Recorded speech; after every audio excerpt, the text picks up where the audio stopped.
बाबा, ए बाबा, कोई भजन सुनाइए।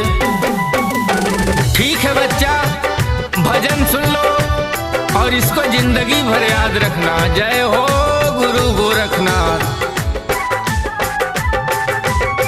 ममता का मूरत होली सनहिया का धार हो, मतारी के दुलार होला पावन।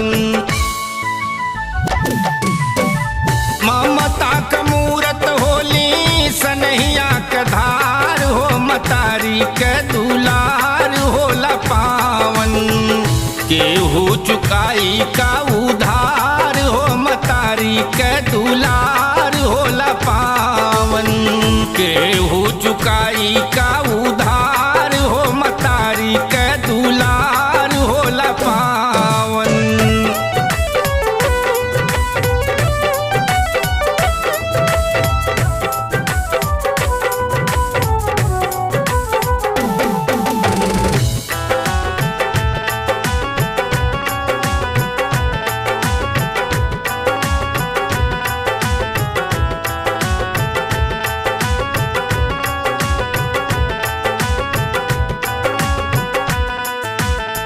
बड़ा भगवान से भी माई कदर जा, कैसे चुकाई केहू दूधवा का कर जा।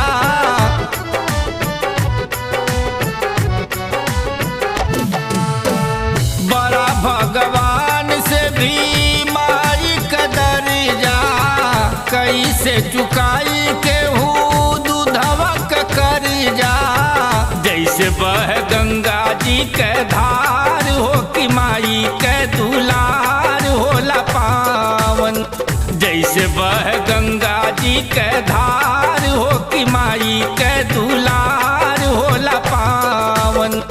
केहू चुकाई का उधार हो, मतारी के दुलार होला पावन।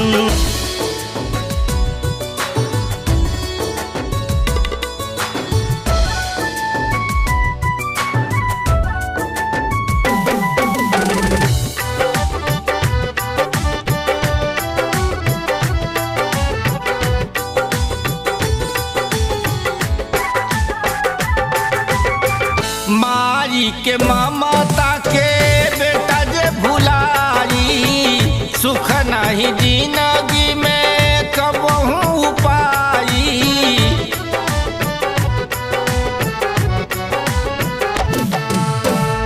माई के ममता के बेटा जे भुलाई, सुख नहीं जिंदगी में कबहू पाई।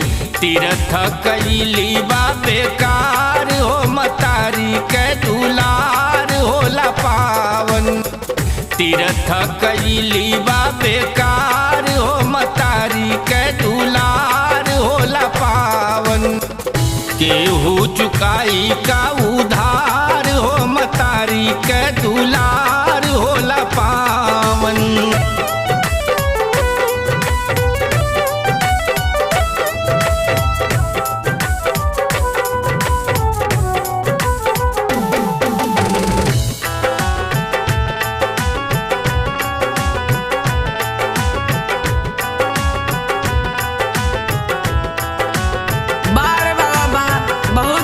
भजन सुनैला और सुना बेटा।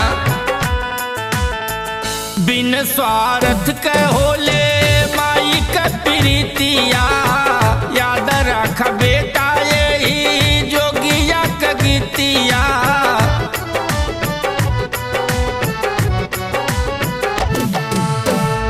बिन स्वार्थ के होले माई का प्रीतिया, याद रख बेटा गीतिया। अरविंद मतलबी सनसार हो कि माई के दुलार होला पावन। अरविंद मतलबी सनसार हो कि माई के दुलार होला पावन।